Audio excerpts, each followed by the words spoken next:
Parte das pessoas que hoje entendemos como pessoas que são diagnosticadas no que a gente chama de autismo, tiveram em seus laudos ali, após um processo de investigação com profissionais da saúde, médico e tudo mais, um certo código F84.5 que se refere ao que era entendido como síndrome de Asperger. A grosso modo, em termos simples, síndrome de Asperger nada mais nada menos é do que autismo leve, né? Ou seja, uma pessoa que tem todas as características compatíveis ali, né, a nível de transtorno, que causam prejuízos para essa pessoa, só que se trata de uma pessoa, por exemplo, que consegue usar a linguagem de uma forma funcional, uma pessoa que pode ter conseguido se beneficiar do sistema regular de aprendizagem, apesar de ter tido, inevitavelmente, alguma dificuldade, uma necessidade de adaptação, algo nesse sentido, e principalmente se estamos falando de uma pessoa que nasceu na década de 90 ou 80, é bem possível que essa pessoa tenha passado pelo ensino fundamental, ensino médio, talvez até tenha feito faculdade, e só lá na vida adulta ela vai conseguir entender que na verdade ela é uma pessoa autista e recebe esse diagnóstico, justamente esse, o F84.5, que é o da síndrome de Asperger. Só que acontece que em 2021 eu já havia gravado um vídeo aqui no canal falando que seria o último dia da síndrome de Asperger. Isso porque havia uma expectativa de atualizarem, né, a CID, que é a Classificação Internacional de Doenças da OMS, que usamos como referência aqui no Brasil, e nessa atualização a gente passaria a incorporar o que a gente chama de transtorno do espectro autista e não mais usaria alguns códigos antigos, e no caso síndrome de Asperger seria um dos códigos antigos que não necessariamente a gente quer continuar usando para se referir a pessoas autistas. E isso porque Hans Asperger foi um cientista que contribuiu para aquele movimento político extremista que é melhor a gente não falar o nome. Algumas pessoas autistas falam até que não se importam muito com isso. E eu até consigo entender isso. Por exemplo, no meu caso, eu tenho o diagnóstico de síndrome de Asperger e também tenho o diagnóstico de uma outra síndrome que também leva o nome de um pesquisador, mas sobre esse outro pesquisador que deu nome a essa outra síndrome, eu simplesmente não faço a mínima ideia do que ele fez ao longo da vida, e se ele foi uma pessoa boa ou ruim, ou enfim. Ao mesmo tempo, claro, consigo entender perfeitamente o incômodo das pessoas que não querem ter nenhum tipo de associação com essa pessoa aí, né, desse movimento extremista, ainda mais considerando que, como falamos aqui anteriormente, o autismo, a questão de ser entendido como uma pessoa neurodivergente, pode ser uma questão identitária importante para muitas pessoas que recebem esse diagnóstico. Mas afinal de contas, se em 2021 eu já havia gravado um vídeo dizendo que seria o último ano da síndrome de Asperger, por que então eu estaria gravando um outro vídeo sobre esse tema agora? E a resposta para isso é que, ao contrário das expectativas, não foi o último ano da síndrome de Asperger, e esse ano também não é o último ano dela, e eu vou explicar melhor isso nesse vídeo. Eu sou William Timura, sou doutorando em Psicologia, Cognição e Comportamento pela Universidade Federal de Minas Gerais, sou mestre também em Informática na Educação pelo Instituto Federal do Rio Grande do Sul e também sou especialista em análise do comportamento aplicada ao autismo. Eu quero iniciar já esclarecendo um ponto que eu acho que ainda não está tão claro para todas as pessoas. Ainda nesse momento, existem pessoas assistindo a esse vídeo que estão recebendo, que receberam ontem, que receberam hoje, que vão receber amanhã, um laudo que você ainda vai ter o CID-10 F84.5, Síndrome de Asperger. Ou seja, apesar de ter se popularizado essa noção do autismo como um transtorno espectro e a divisão de níveis de suporte, é muito importante a gente lembrar que essa proposta, principalmente a divisão por níveis de suporte, veio por meio de uma proposta do DSM-5, por volta de 2013, e chegando traduzido aqui no Brasil por volta de 2014. Entretanto, o DSM-5, apesar de ser um ótimo manual de diagnóstico e muitos profissionais aqui no Brasil usarem ele é uma referência de uma instituição americana. Mas, para questões legais, burocráticas, oficiais, vamos colocar assim, os profissionais de saúde não podem se apoiar exclusivamente nesse manual para emitir os seus relatórios, seus laudos. Para essa finalidade, a gente deve usar aqui no Brasil a CID, que é a Classificação Internacional de Doenças da OMS. E a ideia da OMS é que a 10ª versão da CID, ou como a gente chama CID-10, ela vigorasse entre o intervalo de 1993 até 2022. E é claro, desde 93 até 2022, houve diversas mudanças na CID-10, só que não houve uma mudança tão forte a tal ponto de reformular a compreensão do autismo como um transtorno espectro, como havia sido proposto já pelo DSM em 2013. Em outras palavras, ainda que tenha se popularizado essa noção de autismo por níveis de suporte, e até comum quando alguém fala sobre síndrome de Asperger, outra pessoa vai lá no vídeo, comenta e fala assim: hoje em dia não é mais síndrome de Asperger, hoje em dia é autismo nível 1, esse é o correto. Na verdade, a gente vai entender que não é bem assim. Primeiro porque, como eu expliquei, aqui no Brasil, a referência mais oficial, vamos colocar assim, seria a CID. E então, por conta disso, naturalmente, na documentação, no laudo e enfim, mães, pais, pessoas sendo diagnosticadas com autismo tardiamente, elas ainda vão ver ali no laudo F84.5 síndrome de Asperger até os dias de hoje. É claro que também pode ocorrer do profissional também colocar ali, né, autismo nível 1 de suporte, segundo o DSM-5, mas idealmente esse documento deve levar, além da referência do DSM-5, também uma referência de um código de acordo com a CID-10. E um segundo ponto de cautela antes de falarmos tão categoricamente que o correto é falar autismo nível 1, 2 ou 3 de suporte, é que o DSM-5 não necessariamente é a melhor referência para isso. Tanto é que a CID-11, apesar de ter entendido também o autismo como transtorno espectro e promover essa ideia de transtorno do espectro autista, a CID-11 não entende que a melhor forma de especificar esse transtorno é por meio de níveis de suporte. Ou seja, quando tivermos oficializado essa versão da CID-11 atualizada aqui no Brasil, vamos ter outros códigos para se referir e especificar o autismo, só que esses códigos não são códigos de nível de suporte, nível 1, 2 ou 3 de suporte. Especialmente pensando na importância que a CID tem aqui no Brasil, eu acho que existe uma possibilidade significativa, sim, de nos próximos anos passarmos a não adotar tanto mais essa noção de níveis de suporte e passarmos a adotar mais a visão da CID-11. Inclusive, se você quiser entender melhor como a CID-11 compreende o que a gente chama de transtorno do espectro autista, vou deixar aqui a referência de um vídeo meu, onde eu exploro mais sobre isso e também estará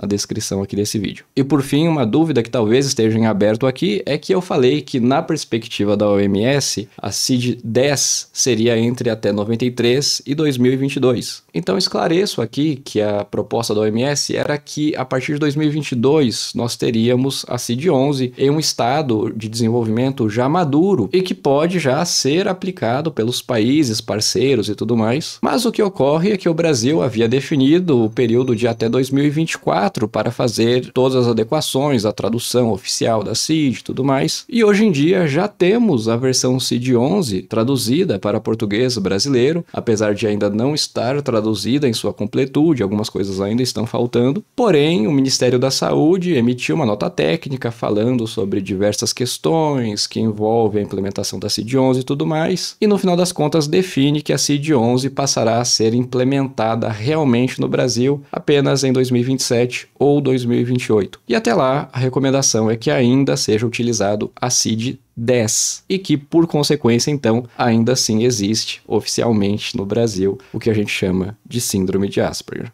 Respondendo a uma última pergunta que eu acho muito pertinente, né, que as pessoas fazem ao verem essas notícias da CID-11, poxa, será que eu preciso atualizar o meu laudo? Porque meu laudo tem só o código da CID-10 e não da CID-11. E a partir das orientações dessa nota técnica do próprio Ministério da Saúde, entendemos que não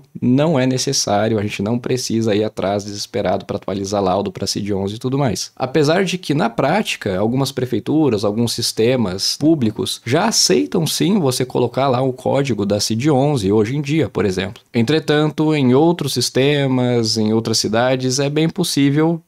que o sistema não vai aceitar um código da CID-11 porque ele ainda não está preparado. Ou seja, em uma situação como essa, ironicamente, é possível que se você tiver um laudo apenas com a CID-11, possivelmente esse documento vai ter algum tipo de incompatibilidade com o sistema e tudo mais, e isso pode render algum tipo de problema. E nesse vídeo a gente explorou vários detalhes técnicos e até burocráticos sobre essas questões questões de documentação, laudo, CID, mas eu costumo dizer que laudo é apenas um pedaço de papel e o que realmente importa é você ter profissionais de confiança que realmente vão te acompanhar ao longo dessa trajetória e que irão te auxiliar tanto emitindo documentos importantes para alguma questão burocrática, para acesso à terapia, à intervenção, quanto também, claro, no próprio tratamento, no diagnóstico e assim por diante. Espero que esse vídeo tenha sido esclarecedor para você de alguma forma. Não se esqueça de checar se você está inscrito no canal. Se você não estiver, clique no botão inscrever-se, que isso ajuda o canal a continuar crescendo. E caso você queira ajudar mais ainda ao canal, você pode compartilhar esse vídeo em grupos, no Instagram, seja lá onde for. Sinta-se à vontade, eu agradeço bastante pela divulgação. E como de costume, muito obrigado